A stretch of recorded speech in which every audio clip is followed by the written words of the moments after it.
My father always told me, he said, two ways to learn everything: the easy way and the hard way. The easy way is you shut up and listen to somebody else's mistakes. The hard way is you make your own. Like, there's certain things in life you're gonna have to learn the hard way. The only way it's gonna happen. You have to put your hand on the stove to really process that it's hot and it's gonna go. Welcome to the I Own It podcast with Ben Reinberg. All right, we are live from the Ben Reinberg I Own It studios in Laguna Beach today. And we have another incredible guest coming on shortly. And he is an entrepreneur, a TV star, an influencer, and many more things. Shervin Roohparvar, thank you so much for joining us today. And it's great to see you. And thanks for spending some time with us on Friday. Hey, of course. Thanks for having me, Ben. I'm excited to be here. So let's kick things off. Share more about your many successful professional endeavors. You know, you're best known for your TV role on Shahs of Sunset. But before you were an entrepreneur for 15 years, what's the story of you getting involved with the Shahs of Sunset? Well, it's definitely a pivotal moment in my life. How it happened, it was totally random. I guess they were casting for the next season, and the person that was in charge of casting had a mutual friend of mine, and he told me, he's like, we sat and went through my Facebook, and she said, well, you know, that's cool in Persian and would be interesting. And he just pointed out some people, and I was amongst them. So it was an open casting thing too. We went through a few different stages of casting. At first I thought my friends were playing the joke, I'm going to be honest. I got a message, and then I remember getting on the group text and telling them where to shove it. But they were like, no, this is real. You should try it. And I didn't expect it to go anywhere. I wasn't anywhere near the entertainment industry. I was working in tech. I had two tech companies. I was living in Silicon Valley, and the opportunity kind of presented itself. And I'm a big proponent to. I'm very for opening doors. When the opportunity knocks, open the door. It's there for a reason. So I said, hey, you know, it came along, and there's a lot of things you can do in life, and this is one of the things that you don't really have an option to do, and it's kind of at my door. Let's try it out. I didn't anticipate it the last 7 years. I thought it would just be one summer, kind of some craziness. And it turned out to be something totally different and moved my life. And now I live in LA. I kind of stayed. I was kind of over tech too, to be honest. I've been doing it for so long since I started since I was a dorm room in college. Uh-huh. And I never really liked tech, to be honest. I'm not a big computer guy. I like the business. I liked making money. I liked the things the money would buy me. So I stayed in it, but I was never really that passionate about it. To find any reason to kind of get out, I jumped on it. That's how I kind of ended up out here. Yeah. So I believe that people with real life experience before becoming a celebrity tend to have more perspective and a sense of humor about living a very public life. Do you think that's true? And how do you think about balancing privacy with promoting your personal brand? Yeah, I do think that's true. I think that we definitely have a different perspective, given that, you know, some people really set out to go into entertainment. They go to school for it. They practice. They're part of the drama club. You know, they're all about that. And so with it comes kind of a training of what to expect, what to anticipate. You're already part of that world. Even if you're just a spectator, you're already a spectator behind the scenes, if you will. In my case, and people like me, you're kind of just dropped in the middle of the ocean, you know, and you kind of got to navigate and figure out your own way. It comes at some expenses. I mean, you're not anticipating, you know, everybody to notice you and to get around when you go to the coffee shop, you know, so you do lose that privacy, and it is a totally different world, losing that privacy. There are some cool things that come with it. It opens some cool doors. I mean, I had some really cool experiences helping out a lot of nonprofits, and they invited me to speak, or I helped them raise money and for good causes. So that was amazing. You know, walking the red carpet at LA Fashion Week with my mother, never thought that would happen. That was amazing. She had a blast. I mean, we got there were some cool perks out of it for sure, but it comes at an expense where you do sacrifice your privacy. It's kind of funny because, yeah, you do have a sense of humor about it, because you're like, wait, why did people care about me so much? Like, who am I? You know? But I guess you kind of become accustomed to it, and there's other cool things about it too. Like you get messages from people that say you inspired them or you motivate them. They ask you to be their mentor or ask you for advice. And to know that you're making a positive impact in other people's lives, it's fulfilling, it's gratifying. But again, all still real shocking. I mean, in all fairness, we were just on reality TV. It wasn't like there's some kind of major skill in the arts, right? And I don't want to in any way diminish that or compare myself to it, because not at all. I mean, if they say there's A-list and there's B-list, we're Z-list, if you will, right? So there's nothing to it where people say, well, what is this show? I'm like, it's 7 people that get drunk and have drama amongst each other. And, it's basically your friends, so there's nothing special to it, but I guess, it does provide some recognition. How much I've used that for business and my careers, especially the tech industry. It's like, hey, I'm trying to make a deal with, some executive at Yahoo about selling or buying their servers. Right. I don't think them seeing me on TV get drunk and yell at somebody really helps me too much. Right. So I'm like, hey, because of that, I'm going to give you this deal. It did get me into some doors just because they're like, oh, this guy's going to come. That's kind of cool. So it helped that, but then the rest is all on me, right? So if I don't have a product or service to sell that's worth buying, then having been on TV wasn't going to help. Well, how do you approach being an influencer? Like, I'm more of an expert. People are like, you're an influencer. I'm like, I'm not an influencer. I'm an expert. I am a commercial real estate icon. That's what I do. I own and manage my company, commercial real estate, around the United States. That's all I know and love. That's my expertise. But how do you approach being an influencer in terms of how you promote brands, and what are some of the brands you're working with? I never really considered myself an influencer either. The only thing that makes me an influencer is I have a following. So my voice carries a little louder, I guess, than the average guy. Not anywhere near louder than people that I follow as influencers, right? There's different stages to it. I'm more interested in following people like you because, that's the world I'm in. I'm in construction, in multifamily properties and commercial properties. So I like to learn. I like to hear your insight. I like to learn from that. In my ways, like, I get approached by brands often. And it's like, hey, promote this protein powder, promote this. And I really don't want to get typecasted as that guy. So that's not my thing. That's not my persona. I have friends that have businesses, and I'm all about supporting your friends. So I'll happily, if I can help them by sharing it or, making a post, I happily will. But then mostly I just pick things that I believe in, right? Like, recently these guys that I know are doing a reboot of the sneaker company, LA Gear. Mm-hmm. And I remember when we were kids, we had these LA Gears and they would light up, and they were the first shoes that light up. And it was a nostalgic feeling for me, I'm not a shoe influencer, but I was like, hey, I'll post those, just because I'm connected to it somehow. It gives me a fond memory of childhood, We used to get the shoes, they'd have the little license plates on them, and you remember the LA Gears. So sure. Yeah. So I was like, I'll basically get involved with companies that I either have some kind of personal connection with the owner and I want to support my friends, and I think that's very important, or it's something that I personally have to like and enjoy and help promote, And, the other thing I'll do is sometimes I had a buddy that would do marketing for different car brands, and they have what's called press cars. So they'll give you a car to drive around for a week, and then that's it. They just want you to drive the car around for a week. Whether you're seen in the car or you take a picture of the car, nothing is required. They just want you to drive the car for a week. And I'm a big car guy, so I'm like, hey, is it okay if I do a review on the car? I always thought that would be kind of fun. Yeah, absolutely. So I did that a few times, but hey, I kept it real. I showed things that I didn't like and I gave my honest opinion, but I also definitely showed the cool stuff that I thought was great. So that's the extent of my influential part of my life. I just like to work, man. I like building. I like business. I like the hunt for the fight, for the deal. I enjoy it. It gives me a high. Yeah. I'm the same way.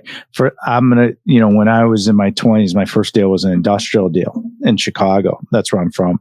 Oh, yeah. And I remember I bought this. It was a 210 industrial building. First week, Shervin, I lose 45% of the income. The guy moves out. First deal was in my 20s. Signed recourse on a loan that my godfather got me. And I had to respond, and we filled it I backfilled it with 2 other tenants. It became a 3-tenant building. We sold it for, since you're in multifamily, I'll use an X multiple, since you guys like to use that jargon compared to us with IRRs and all that. It was a 2.85 times on the money. That was my first deal. And that's what launched me. I was really young at the time. I pulled a horseshoe out of my ass and it worked. And that's what launched me. And we built millions of square feet since and own a lot of properties. And so let's talk about your first business. You focus on IT asset disposition. Do you remember the first big deal you closed? I do. And it was, what was it? Because people often ask me, how the hell did you get involved in that? It's like, what do you do? Well, you work at a company, they give you a laptop. After 2 years, they give you a new laptop. Well, what do you think they do with the old ones? Right? That's what I do. So what had happened was we'd started a an online store selling computer components out of our dorm room, myself and my business partner. Literally once a week, we would sit there and process our orders and pack them in little boxes and put them in garbage bags, the boxes, and drive to the post office and stand in line and drop them off, right? That kind of slowly grew out of our dorm room, and we had a very small warehouse, and then it did better and better and better. And then we got a bigger warehouse, and this is all Silicon Valley. Although we were going to college in LA. This is all in Silicon Valley. We started getting a warehouse. That's where our family was. That's where we knew people. And at first we drive back like once a month, and then we go back like every week. And then it's like all of spring break we're working. And then it's like, I don't need class this week. I'll come back, and slowly but surely it kind of grew. So we're in this warehouse, and my uncle and my father, they had some properties in San Jose that they'd rented out. This computer company had rented out one of their warehouses, and when they moved out, they outgrew the place and they grew up really fast. And when they moved out, they left some equipment behind. So my uncle's like, hey, you guys got to get rid of this stuff. Like, charge us whatever you want, just get rid of it. My uncle calls me and says, hey, listen, you got a computer company. And, to them, it's like computer, right? So anything to like, hey, if it has a power button, it must be a computer, right? And then must have something to do with it if you have a computer company. So you've got a computer company. This computer company left some stuff behind. Why don't you come take it, figure it out? I'm like, well, what is it? He's like, I don't know. Okay, sure. So I come and I look, and there are these huge rotary vane vacuum pumps that are used in manufacturing, right? And they're monstrous. I mean, you know what a pallet is, which is a 4x4. Yep. 2 pumps fit on a pallet. They're huge, right? And they're forged steel. I mean, they're iron steel, like they're heavy. There was like 7 of them. What the hell am I going to do with these things? We sell keyboards and memory chips, and like, what is this, right? I figured, I'm like, you know what? He just wants the stuff out of the warehouse, and now I'm kind of obligated to take them. Right. I tell the guys, I'm like, load it in the truck, put it in the warehouse, put it on a pallet somewhere, put it on a shelf, and we'll deal with it later. A couple of years goes by, we're doing the inventory count, and somebody calls me from the warehouse, and I go down there like, hey, what are these things? It has your name on it. I'm like, oh yeah, I remember these. I have no idea. So I take some pictures with my cell phone. I go online, I start looking up the make and the model number. I'm like, wait a second. These things sell for $75,000 a piece, brand new. They're used, but I mean, it's a freaking pump. Like, what can happen to a pump? You put a reseal kit on a pump, even I know this, and it's good as new, right? So I'm looking up resale kits like $1,500. Obviously, somebody's got to do it. I was like, I don't know anything about this stuff. You know what? With the same pictures that I took from my cell phone, I went on eBay, I posted them on eBay, and I think I put them up for like, I looked around, they had like totally refurbished ones for like $25,000. This, I had no idea what's going on. $10K, and I put in there in the description. I have no idea if they work. I have no idea. They were abandoned. This is what it is. A few days later, this guy calls and goes, hey, how many of those things you got? I was like, 7. He's like, I'll pick them up. Mm. So wait a second. You want to wire me $70,000, right? For this junk that literally they were paying to get rid of. Hold on. I'll call you back. I called my uncle. I'm like, listen, I need the contact information for your tenant. He gives me the contact information. I call them. They give me a facilities guy. I'm like, hey, a few years ago, you guys left and you left behind this stuff. Are you sure you don't want it? Like, oh yeah, no, we don't want it. Actually, I've got like 7 or 8 more of them. You want them? Sure. Right. So we pick them up. And so now I had 15 of them. Called the guy back, and this guy, that's what he did. He referred these. Wait a minute, how'd you pick these up? Did you rent a truck? No, we had trucks. Oh, you had trucks. Okay, because you were delivering. Okay. Yeah, we had, we pick up large shipments, we'd ship out large shipments, we were doing wholesale. So we had these trucks, but there's all brand new stuff that we're selling. So I send the guys to the trucks, they pick them up, and about a week later, close the deal, and I sold 15 of these things for $150,000. Wow. And the company that I picked them up for was so excited that I was picking them up, like, how much are you going to charge to pick them away? I said, no, I'll just pick them up for free. Just sign this release. They're like, that's great. Can we call you when we have more? Sure. Right. I came back. I saw my business partner. I'm like, listen, we just made $150,000 doing nothing. I think there's something here we're missing. There's a connection here. I think we're sitting on gold if we can figure it out. And that was the beginning of like the whole ITAD industry, because up till then, like, technology was so new. You didn't really have old technology per se, right? And now it's a huge industry. Yeah. And it just kind of grew from there. And ITAD is IT asset disposition. So that's what we do, is we do disposition of the assets. And we do that in multiple ways. We recycle it. We do it in very green ways. The greenest way is reuse, obviously. And then if not, we recycle. And that means breaking it down and melting it out for precious metals and commodities, right? Copper, stainless steel, nickel, aluminum. And then you do have precious metals in the boards, right? You have rhodium, you have obviously platinum, silver, gold. There's a lot of stuff in there. And that's what we do. Believe it or not, old motherboards, they use obviously gold connectors. And back then, like, the old computers were literally gold, because, back in the 80s and late 80s and early 90s, gold was trading like $300 an ounce. That's right. And they didn't have some really, really high-end technology to just barely plate it, right? They spray the freaking thing, right? Now, at $2,000 an ounce, they make sure to micro plate the gold, right? But $300 an ounce, they would spray it on there. So you would take these motherboards that are literally worth nothing, and you crush them, and pull the gold out, and you'd be amazed. I mean, you're getting like $7-8 a pound on these motherboards. And by the way, the old motherboards are heavy, right? And this is junk. So we're picking up motherboard loads by like 40,000 pounds at a time, right? It was amazing. I mean, there was definitely a heyday in that too. So what, you would have an industrial facility with a smelter and smelt down? We would send that out for smelting, but we'd have an industrial facility where we prepare the material for smelting, right? So it looks so weird. People would trip out because we literally have guys at stations wearing like these big leather or rubber like outfits and face masks and gloves, and they're literally taking these servers that at some point we're selling for a few $100,000 a piece and taking a hammer to it, and just separating out the pieces into bins. It was always a pain in the ass, because, like, I remember in Chicago, especially at the office, we'd have these old computers, and we'd be like, what do we do with all these now? They're outdated. We're getting everyone new computers or new monitors, and it was just constant brain damage. And it was always bringing it to the local municipality, and they would take it off your hands. And we would be like, thank you. So I think that's cool that you create a business out of it, because for years, I'm 53 years old. I started the business when I was in my early 20s. For years, we couldn't figure out what we do with this technology.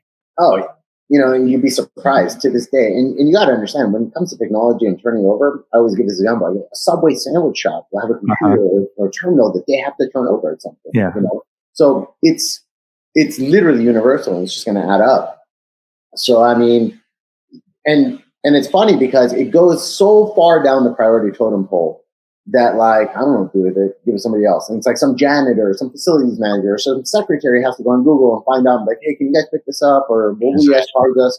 And, there was a time where we would charge a decent amount of money to come pick it up. Now it's like it got so competitive, we came down to like, okay, we'll pick it up for less. Okay, we'll pick it up for free. Okay, we'll pick it up and give you a rev share, as the kind of competition came in, our margins dropped. But yeah, I mean, it was an interesting time. And again, I had a lot of fun doing it. That part was more interesting to me than the new stuff, because the trucks could have anything in them. Like, we would have a company move from one place to another, and we would clear out all their equipment, but they had a full gym, right? So all this gym equipment would come in, and it's like, and not to be stereotypical, but a lot of these guys that work in these companies aren't necessarily big gym buffs. Right. So the equipment's like never touched. It's literally brand new stuff. And they're like, wow. And so all this stuff's coming in and we're charging to pick it up. And, gym equipment is not going to have a whole lot of recycling value, but if it's new, I'll have reuse value. But hey, it's there. I'm like, okay, I'll take that one. I'll take that one. So I had a great gym in my house, or we had one set up in the corner of the warehouse and, or a nice treadmill in my garage. We came with some really cool stuff where like the break room had like arcade machines in it. Like, wow, this is cool. So it was always fun to come to the dock and see the trucks unload just to see what would come out. Like, oh, laser equipment came out. Oh, this is like a medical office came down. Right. So it was, I think the fact that it wasn't mundane and it kept changing, that's what kept me in it. But overall, like, I kind of after 20 years, I was kind of over it.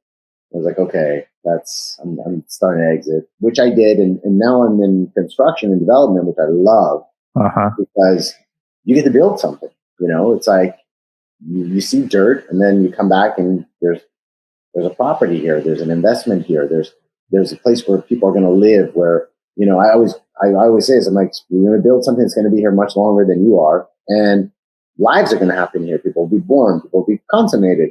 People will laugh. People will cry. They'll fall in love. You are creating somewhere where children are going to be raised. You never know. The kid that gets raised there could find the cure to some major disease. And in a really weird, minuscule way, you had a piece of that. You had something to do with that change.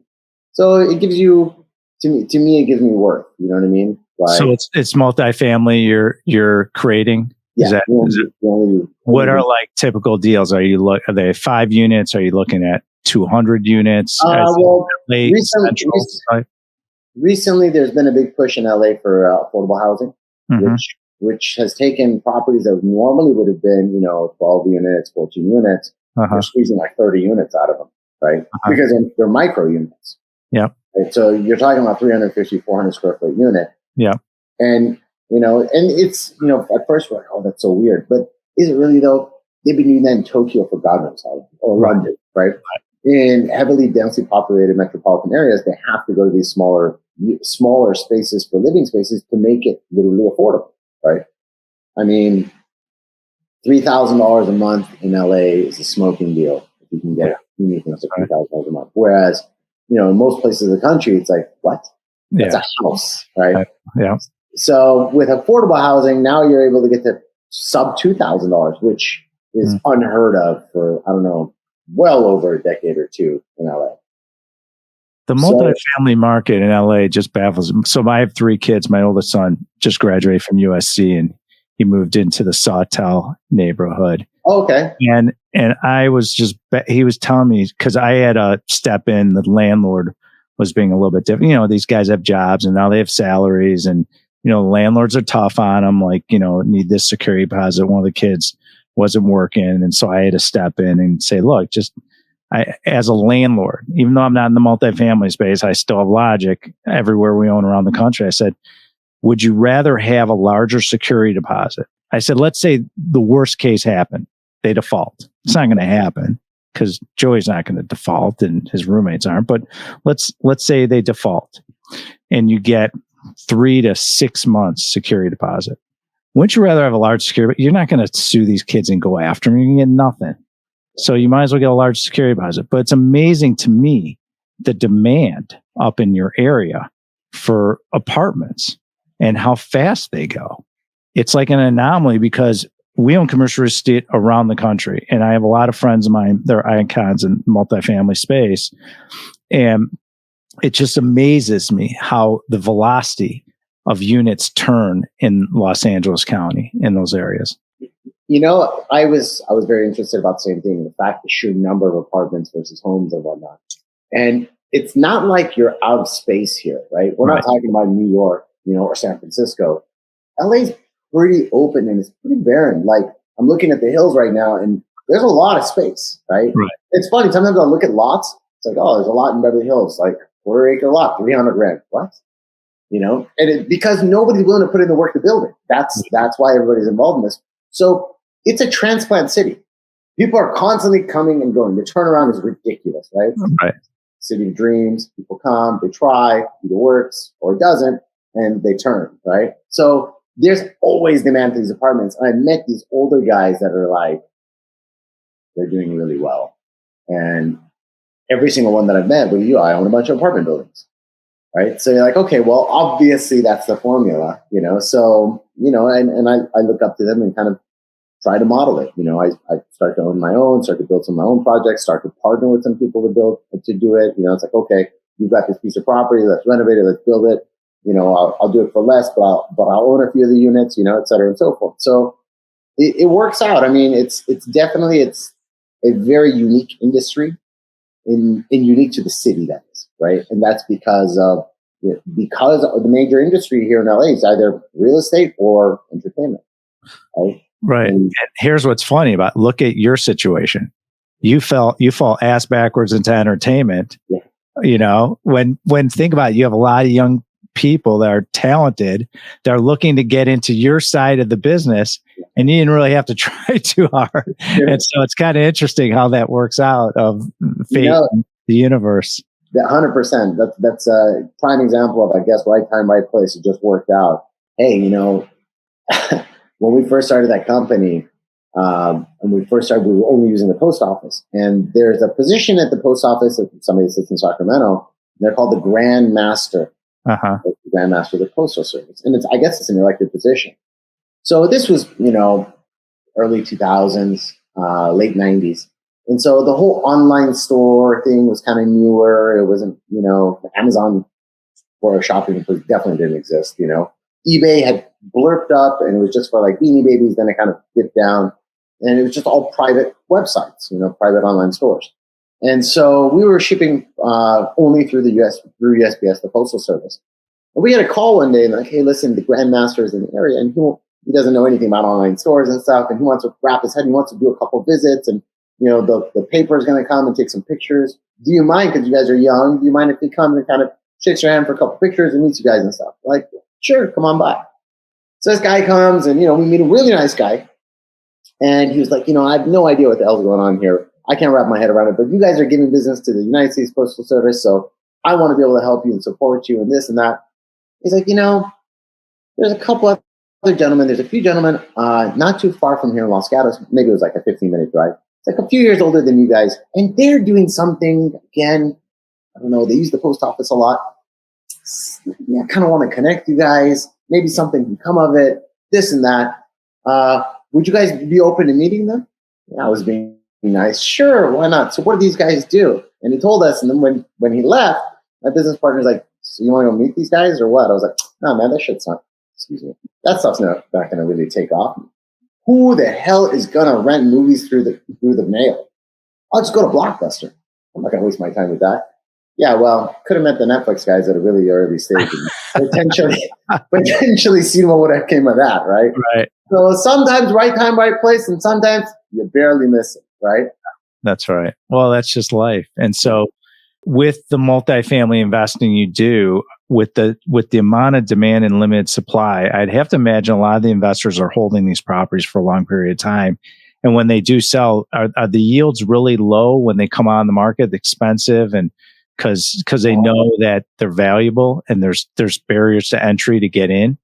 So it's a very weird time right now. LA, I mean, 4.5 cap, 5 cap. Mm-hmm. That's it, yep. Which is, nothing, right? Yeah.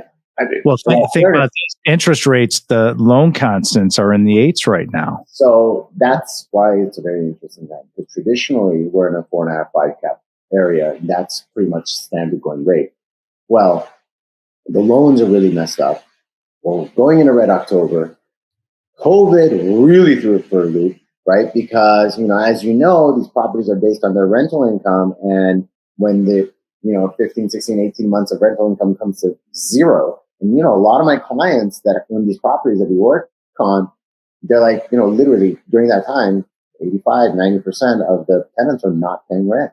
Mm-hmm. So, it's kind of weird. Like, well, how are you going to value this thing? Your rental is nothing, right? And that's what it's going to be based on. So you can base on previous rental, and then you can't raise the rent over a certain percentage. So it's a very weird time, and people that are holding them cash, obviously just hanging on to them. People that do have loans on them, fortunately or unfortunately, how you look at it, I foresee some major, a little windfall of surrenders and defaults, You're totally right. There's going to be $1.4 trillion in the next 18 months of commercial real estate mortgages. So there will be opportunities, even in Los Angeles.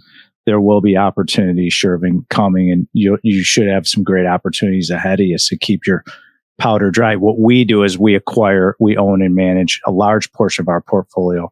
Of the 3 decades I've been doing this, when I started this company, for almost 2 decades, we started investing in a little niche called medical office.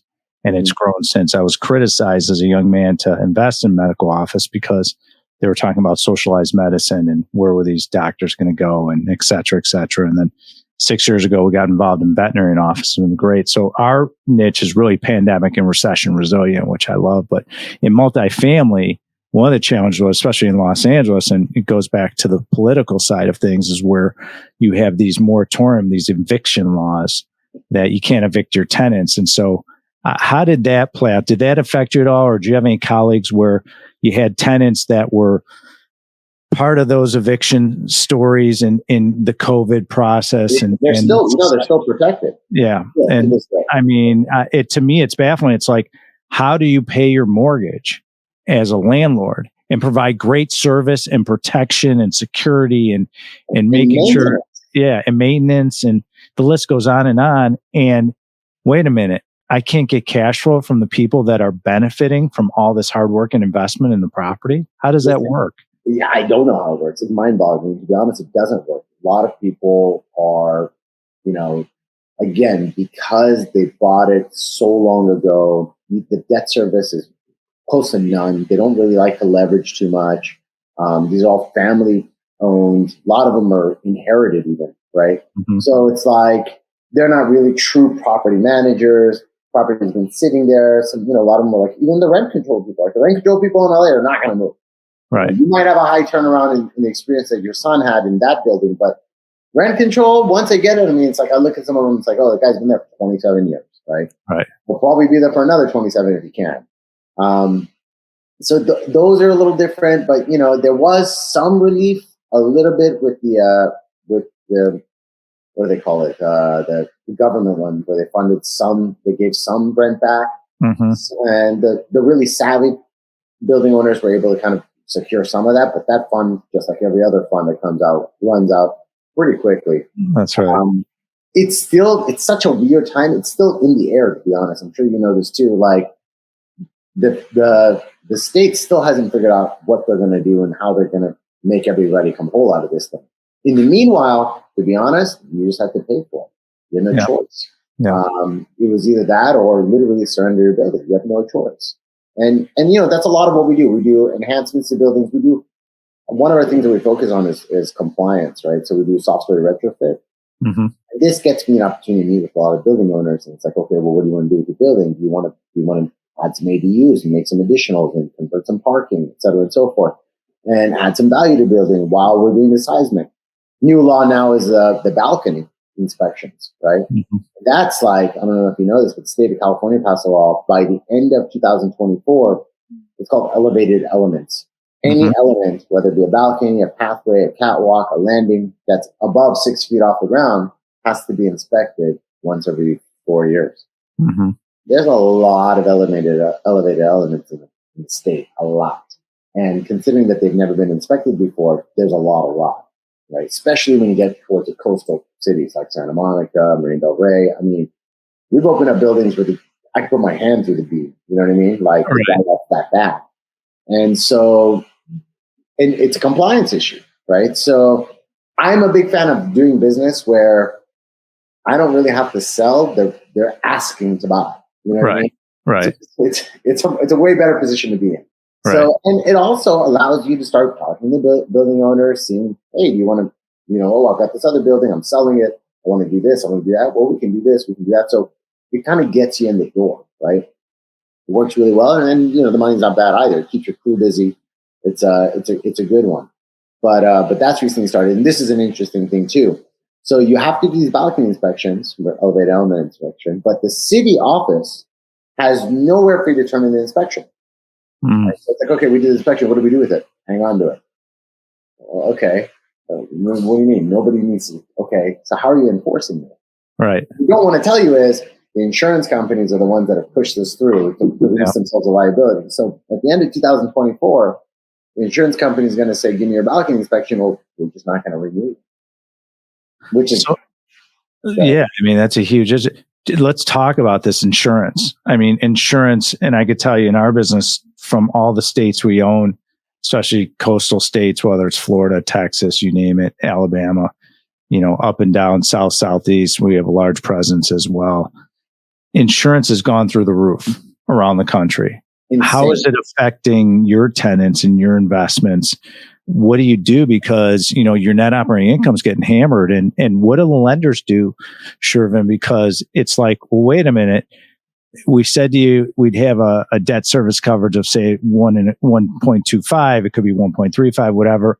Well, you can't control what goes on in the environment. You can't control what goes on in the political environment and weather. And next thing you know, we've seen policies that have doubled, where it could be a $30,000 policy. It's now 90, 100. We're seeing that. And so I was going to say double is not a bad deal. Yeah. I mean, multifamily, I mean, how are you dealing with it? Because, I mean, obviously you got to look at raising rents potentially, but also you have to be competitive in the marketplace. Well, the upside is not upside.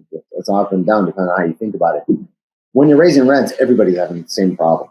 When your insurance goes from 30 grand to 100 grand, your neighbors did too. Right. So it's not like you're singled out. Everybody's in the same boat.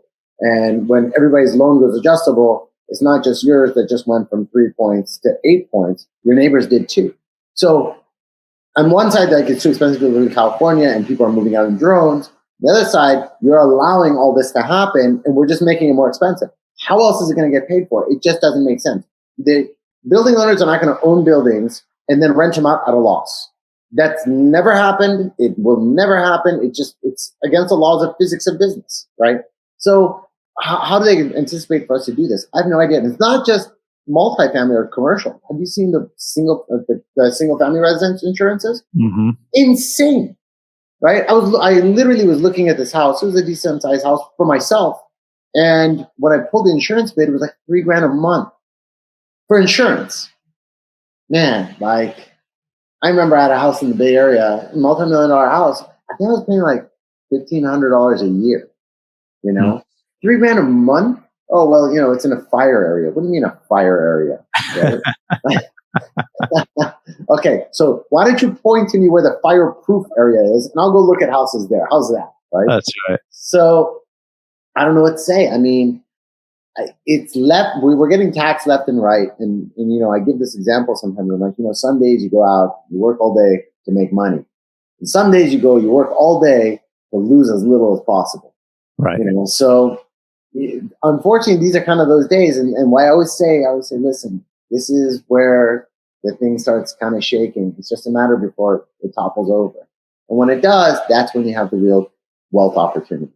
So these are the last signs of that tip. And yeah. I think that we're due for a major adjustment. Major, I'm going to say 15 to 20%, 15%. But when you think about it, when you're talking about properties that are so expensive, 15% is not a nominal amount, right? So I think we're due for an adjustment. I think we're due for some serious turnover in the market. And I think that's going to provide some great buyout opportunities. I agree with you. I think I'll go the other way. I think we're in for a big adjustment. Yeah. With all the loans coming due. Yeah, we're refinancing properties right now that are cash flowing and the lenders are difficult. And these are lenders I've had 20-year relationships with. It's insane because the conversations aren't logical. What they are is they're getting pressure by the government and to clean up their portfolios because they're like, well, wait a minute. We don't care that you have a medical property in one of the best areas in the United States. We need to clean up our portfolio. So it's not logical business. They're getting outside pressure from whether it's the government, their borrowing capacity, how much they can lend, their bottom line to their shareholders. Are they public? Are they not?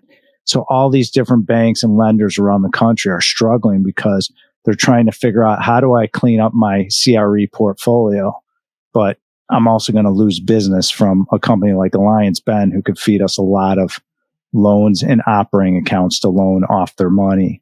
And you're seeing that. It's interesting. So what I see is in our business, one thing I appreciate is commercial real estate can really give you the tell. It's like a poker game. It's the tell of what's probably coming down the pike. Well, trouble's coming. Loans are coming due.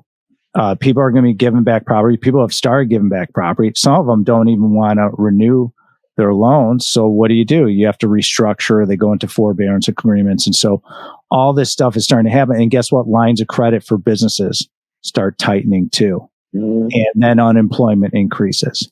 And it's a domino effect.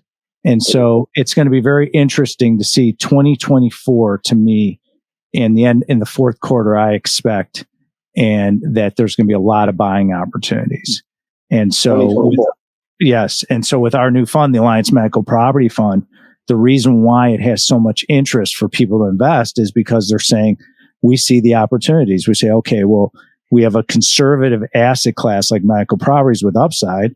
So maybe you project 14 to 18%. Well, the returns are probably going to be 18 to 22, 23. We've averaged 24% IRR in our career. So you look at these things for a conservative asset and people are saying, we understand because we understand there's going to be opportunities. Someone's going to have to sell a property. There's going to be more sale leaseback transactions because people need to raise cash. So I predict you're going to see a lot of opportunities. I think unemployment's going to go up. They're going to hold on for dear life because it's an election year. So we're going to see how that plays out. So interesting times ahead for this country in commercial real estate. But I agree with you. There's going to be some wealth opportunities building in this market. In your career, Shervin, like, what do you think the biggest risk you've taken personally or financially from what you've done? I consider myself a serial entrepreneur. I've had a lot of experience in a lot of different spaces, and what interested me, I kind of went with, and I went with my gut, and it wasn't really something that sat down and formulated, especially in my younger years. So with that comes some serious mistakes and regrets. My father, being a businessman and always kind of I've been in that atmosphere. He always told me, he said, listen, any business is good. It's the operator that makes a difference.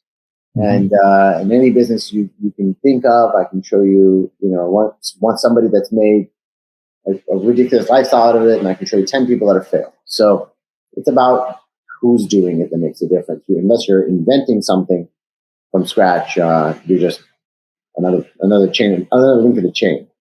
So he said, go ahead and do any business you want. Stay away from the car business. Stay away from the restaurant business.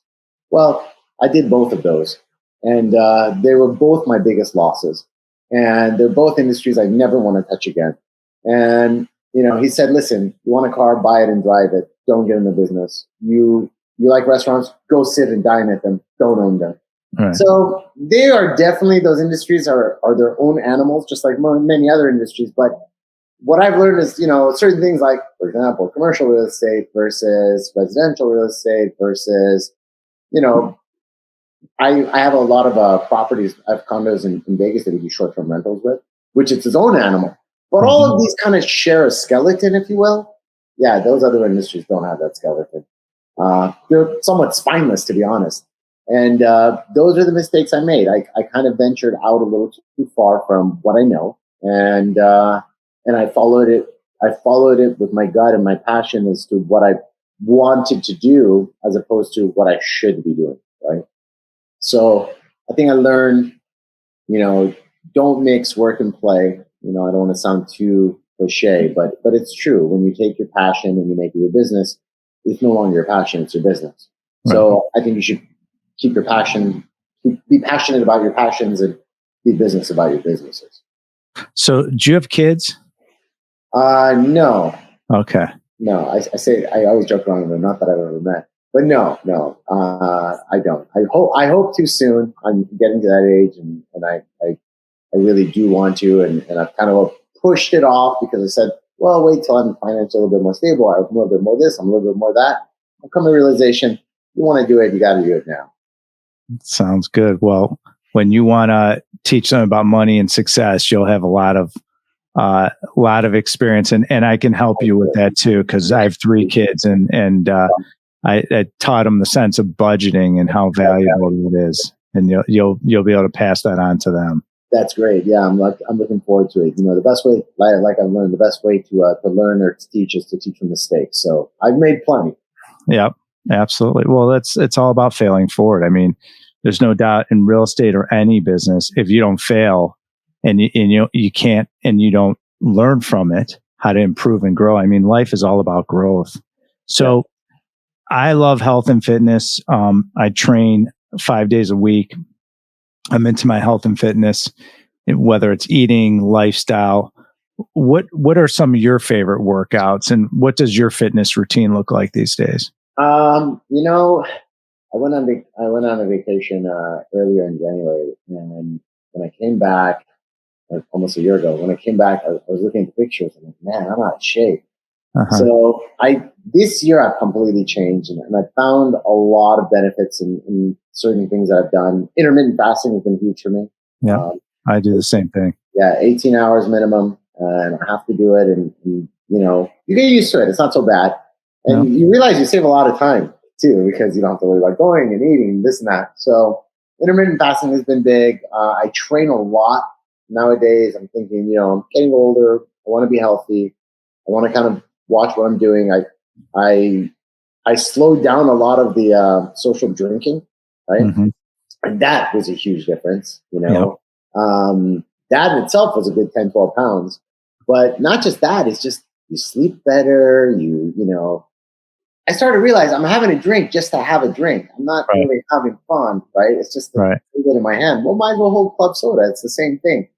And it just becomes habitual as opposed to, when we were younger, we used to drink and have fun drinking. Right. Now it's just I'm drinking because I'm thirsty. Well, drink something else, So I pick and choose my times to kind of have fun and let loose, and it makes them better, right?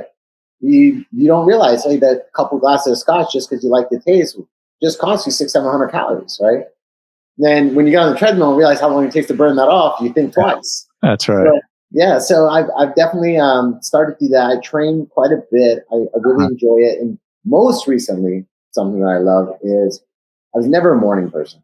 I used to say, I might wake up, but my brain's not up to lunch, right? Or it was known in my office, like, do not talk to Sherv before noon unless it's a dire emergency, because whatever the response is going to be, not going to be a nice one. And everybody knew this about me. So I'm just not a morning person, but now I've changed. I literally am in bed 9:53 p.m., dead asleep by 10. I like the specific to the minute. Why is it 9:53? Is that just kind of like how? No, not every day. I'm just giving an example. It plays out that way most days. Some days, yeah. Does. And I'm dead asleep by 10, and no alarm, no nothing. 5:30, 5:45, my eyes are open, and I'm ready to go. I'm in the gym. I look at the timer. I'm like, wow, it's 12:30, and I've done what the average person does in 2 days already, right? So your energy level changes. You just feel on fire because you literally light your torch first thing in the morning, and it burns all day. It's amazing. So I went on a trip. I came back. I had a little jet lag, and I was doing this. I was like, wait a second, this is great. So I was like, let's just hang on to this, and I kind of changed my schedule. So that's what I've been doing most recently, and it's been really working for me. And when you do it that way, sometimes I'm like, it allows for a second workout. I go back and then I do some more cardio, and I'll sit in the sauna and I'll really wear myself out. So get a great night's sleep. It feels amazing. Yeah, no, that's great advice, is wearing yourself out. And, so for example, I got into Krav Maga, which was a way for me to exhaust my mind and body. And after this, I'll be going there to do it and get beat up on a little bit. But it's when you can have your brain or your body moving to exhaust yourself, it just increases that probability of a great night's sleep. Sleep is so important. It's so underrated. Let me ask you something. Do you have any routine? Like, I meditate a couple times a day. Is there anything you do to kind of keep yourself balanced? Because think about it. You're shooting Shahs of Sunset. You got your real estate gig going on. You got a lot of people pulling at you. What do you do to kind of keep yourself balanced? Is there a routine? Honestly, the gym is therapeutic. Okay. So, I'm the guy in the gym that has headphones on with no music in there. Right. I need silence. And I only put the headphones on, one, to kind of muffle out the other sound, and two, because when somebody does want to talk to you, I kind of go like that, so they think I'm listening to something, and it deters them from interrupting me. And I use that time to really just kind of disconnect. I oftentimes don't carry my phone off me in the gym, and I'll take that time to just kind of reflect. I reflect on what I have to do today, a conversation I had yesterday, a goal I have for next month. It's not any necessarily one thing, but it's the me time that I have to have, right? And I legitimately need it. It's part of my routine. It's like showering, right? It's like eating, showering, sleeping. I need to have it. Again, I said I went on this vacation for 2 weeks, including travel. 14 days I was gone, and I'm the guy that takes my gym stuff with me when I go on trips, and I visited all the hotel gyms, and I can rate them for you. And I took my time, and I took that therapy that I need. So between that and the sauna is another way that I really kind of detox and cleanse myself. Yeah. I need to sweat. It feels good. I explain to my mom, I say, Mom, you shower? Well, this is kind of like showering from the inside. Right? So it's cleansing. Yeah, it is. It's amazing. And I feel totally different afterwards. I mean, there's so many health benefits to it, and I truly see them and feel them. And that's what it takes really. Like if I could give this up, I'll give that up. I can, hey, I don't have to sleep on a bed tonight. I'll sleep on the ground. That's fine. But don't take my 1 hour gym from me. Don't take my 15-minute sauna from me. I really need it, right? Yep. And if I don't have it, okay, then I'll just go run around the block. I need that me time. That's just me. And that's what keeps me going, right? You need to be able to have a time where you sit down and really give yourself focus just to you and think about what you want to think about with no interruption, and really just kind of decide and have a conversation with yourself, right? Do I want to do this? Do I not? Do I like doing this? Do I not? You know what? I'm going to approach this way. I've come up with the best ideas I had and the best solutions to problems during that time. Yeah, me too. I love that. I mean, that's what I get from meditation and from working out is you come up with great ideas, solutions to issues or challenges going on in your life. And it's a way to step back and become more aware. But that's also part of maturity as you get older too, is to understand being more aware of your surroundings and your presence and how to help people. Yeah. So what about your diet? I mean, what do you do to kind of stay healthy? So again, I think my secret to my diet, I'm knock on wood, I just recently had a physical, and doc was amazed with my numbers. That's good. Water. Oh, yeah. That's simple. I drink at least 6 liters a day. I normally hit 8. I always say if your pee's not clear, you're not drinking enough water. Keep going, right? And I try to get my mom to do it, but then I have to keep going to the bathroom. Just go to the bathroom, Mom. It's not going to kill you, right? So it's a great way of cleansing, and it gets it helps you detox. It gets a lot out through sweat or urine, including lipids, which are fat. So, I mean, it's great. It's really helps your skin, helps your energy. It helps a lot. It helps. A lot of times people get headaches. It's dehydration. You're not realizing it. It helps your muscles. So I do a lot of water, and I'm a big meat eater, right? So, again, growing up, I wasn't kind of 5-star chef. I know how to grill, right? So that's kind of how I feed myself. So I do like to indulge in some good steaks, and not just steaks, but like even seafood, chicken. I'm a fan. And that's, so because I kind of high protein, low carb naturally, because of what I like to eat, and then just a lot of water. How about you? For me, I mean, not to Mountain Valley water is my.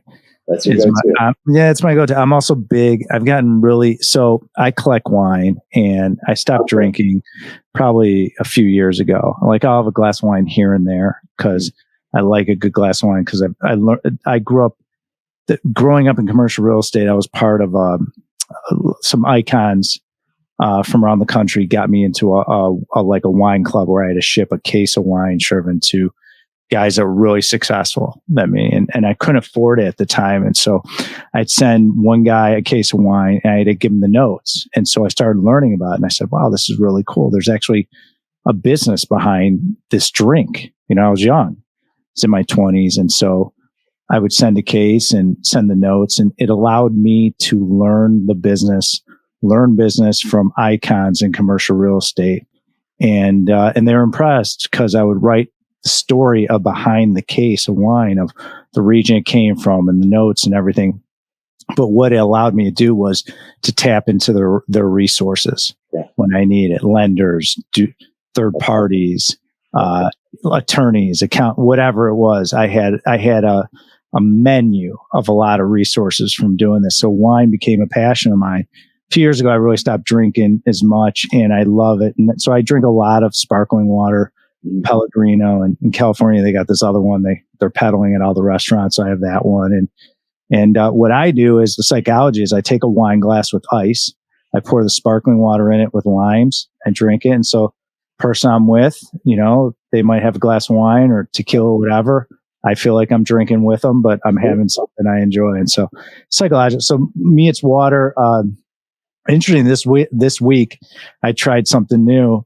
I went vegetarian for the week just to see what it was like. And I'm almost done. Today was my last meal doing it. And I'll go back to steak and chicken and everything. Okay. But I got to tell you, I think I'm sleeping better going the vegetarian. Really? I don't understand the whole vegan thing. Like, cause if you don't like cheese or whatever, there's so many things that you'd have to like wrestle with to become vegan. It does create quite a few obstacles. I couldn't even imagine like the mental exhaustion it would be to think about going vegan. But you could do vegetarian, because seafood's easy around, especially being in California on the West Coast. And so I tried it for the week. It was interesting. And I'll go back to my meat shortly in the next day or so. But for me, it's, try to keep the carbs down. I'm really into health and fitness, workout almost every day, doing something. We just had Tony Horton on the show. Someone I admire, and he was on a few weeks ago, and he kind of inspired me. I think I'm going to get back. I need to do something for flexibility. So I'm going to be working on that, yoga or a Pilates or something. I need to incorporate that as I age.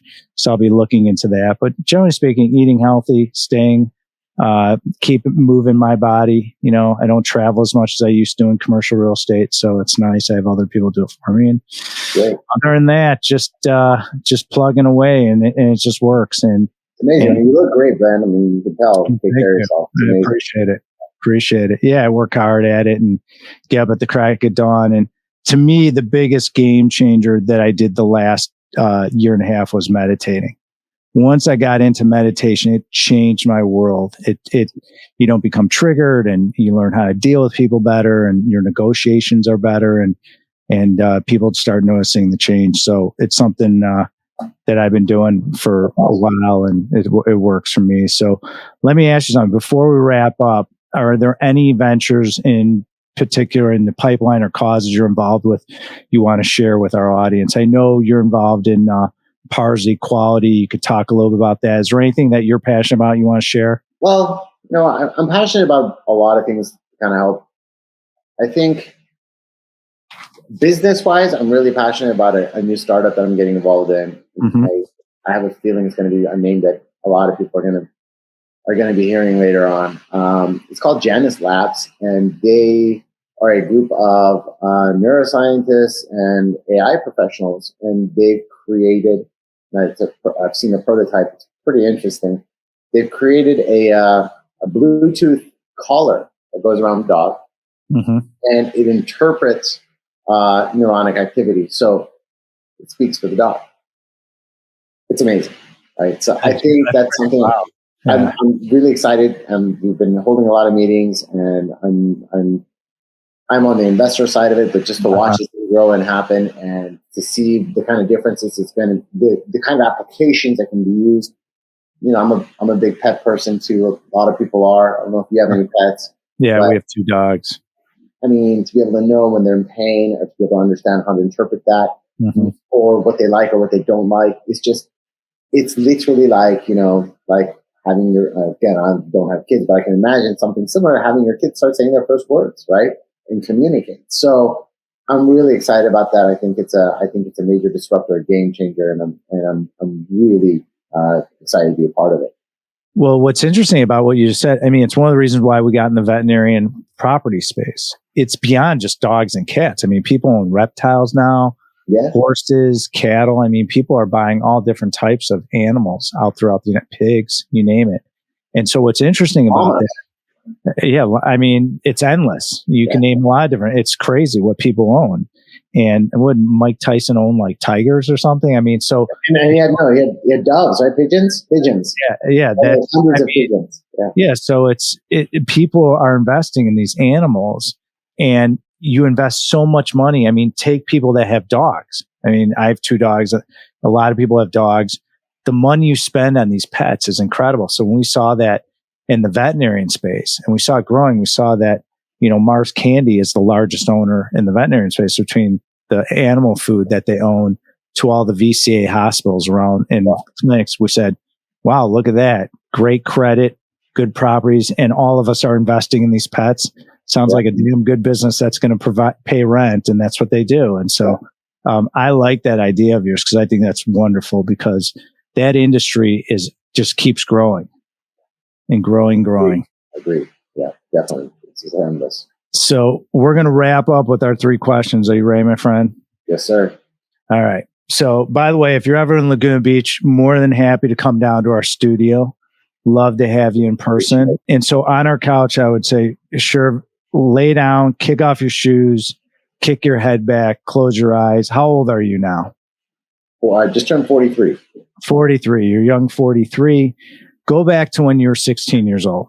Okay. Now, knowing what you know now and the success you've had and the people you met and your experiences, what advice could you share with yourself at 16 years old, knowing what you know now? Like, what would you say to yourself if you can go back?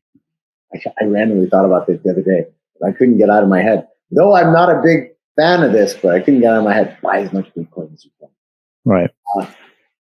Just because of the growth. But, I don't know if I would change too much, because I feel like my father always told me, he said, there's 2 ways to learn everything: the easy way and the hard way. The easy way is you shut up and listen to somebody else's mistakes. The hard way is you make your own, right? It's like there's certain things in life you're going to have to learn the hard way. The only way it's going to happen. You have to put your hand on the stove to really process that it's hot and it's going to burn. So I don't know if I would change too much, because I feel like I'm very grateful for the lessons I've learned through my failures and my mistakes.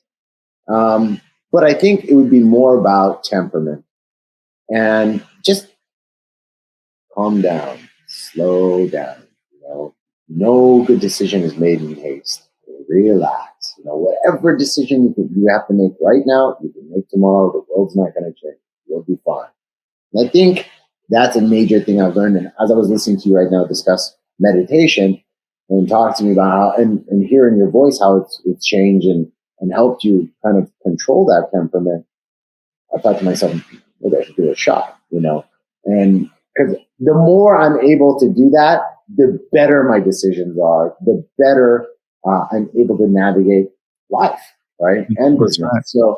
So yeah, I think if I could sit back and say something to my 16-year-old self, would be to just chill out, bro. Take it easy, slowly roll. Everything will be fine. It'll be actually better than fine if you slow it down and control your temperament. Well, your relationship will get better too. Yeah. And that's what it's done for me. So it's our last day on earth. God forbid. It's just me and you. All right. It's our last meal together. Your choice. What are we eating and what are we drinking? Wow. It's a good one, Ben. Let's see. Well, it's definitely going to be meat oriented. Shocker. Yeah. It would be a toss up. I would either say like a very, very excellently cooked tomahawk steak, or because I'm Persian, it's like I love kebab. I mean, that sounds good. You can't get away from a good kebab. So I like that. And you know what? If it's the last day on earth, what do you do after having a good kebab? You go to sleep. So we'll be asleep for whatever actually happens anyway. Right. And the drink of choice, to me, I'm a Scotch drinker, and okay, a nice, good aged, properly done single malt Scotch, you just can't beat. Sounds good. Awesome. So it was medicinal at some point. Yeah. Well, so, yeah. Well, if you want to, we'll go to sleep pretty quickly. So yeah, 100%. So in our studios in Laguna Beach, we have Black Door, Sherv, and you'd walk through the black door in studio, and we have a grand piano, we have a drum set, and we have electric and acoustical guitars in our studio. And if you could have any band or musician walk through that black door, now they can be living or deceased, Sherv, okay? Wow. Who would you want walking through that door, and what song would they play us? I don't know how to answer this question. You said band, and the first thing that popped in my mind was Depeche Mode. You can pick any of their songs, right? Because I just think like it just represents what, not just the music and the band themselves, but just a time that it represented. And I mean, it's somewhat timeless, but when the Depeche Mode was popular and growing up, and it was just such a, again, nostalgic and great time. Believe it or not, I think it may not be everybody's cup of tea, but as just somebody I think was a amazing lyricist and had a lot of feeling to share, was Tupac Shakur. Okay, nice. You know, at UC Berkeley, they have a course wrapped around Tupac's lyrics, right? And if you think about what this kid did, you know, unfortunately passed at the age of 25, but by the age of 25, what he did was insane. I mean, this guy was a ball of talent, and if he wasn't such a victim of his environment, he could have been somebody completely different, right? So I think for that and what else could have come out that in one way or another everybody relates to, my mom used to say, even in this rap song, he loves his mother. You guys need to listen to your mother, right? So, right. So, you know, I think that that would be somebody that I would just love to have a conversation with, or just kind of, I think, was taking too long and would have liked to see what else would have come out. And what song would Tupac be playing us? Again, you can pick. Just because my mom loved the Dear Mama song, we'll say Dear Mama. I think I love when he sings Changes. Changes is an excellent song. That would be a good choice. Changes is an excellent. Well, Shervin, thank you for joining us today. What a treat on a Friday to get to hang with you and talk a little real estate. Now you got me hooked. Now I got to watch your show. I mean, it's like I don't watch TV. Yeah. Now you're sucking up my time. Now that I know you, I'm like, oh, I got to go watch his show. And then I'm going to call you and be like, oh, what happened in this episode? Like, I don't get it. So, yeah, I'll break it down for you, man. Anytime. I'll break it down. I love that. Sure. Well, what a pleasure. What's the best way for our audience to stay engaged with you and follow you? Follow me on my Instagram. It's at AlphaSherv, ALPHASHERV. And that's probably where I share most of what's going on. The one I engage, the platform I engage with the most. Great. Well, thank you for joining us today. If you are interested in listening to more episodes on the Ben Reinberg I Own It show, kick that right-hand button and click subscribe.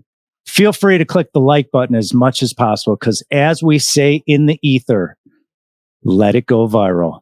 And to follow me, go to benreinberg.com. You can follow me on all the different social media platforms. And that's right, kids, I am on TikTok as well. And if you are interested, if you are a credit investor and you want to learn about real estate and invest in commercial real estate around the country, feel free to log on to our website, alliancecgc.com. We are the leaders in investing in commercial real estate throughout the United States. Feel free to click on the Alliance Medical Property Fund. It's the hottest fund in the market. We acquire medical and veterinary properties throughout the United States. Shervin Roohparvar, thank you so much for joining us today. What a treat. Have a wonderful weekend, and we'll see you soon. Thanks for having me. Have a great time. Thank you for listening to the I Own It podcast with Ben Reinberg. To hear our past episodes and connect with Ben, visit benreinberg.com.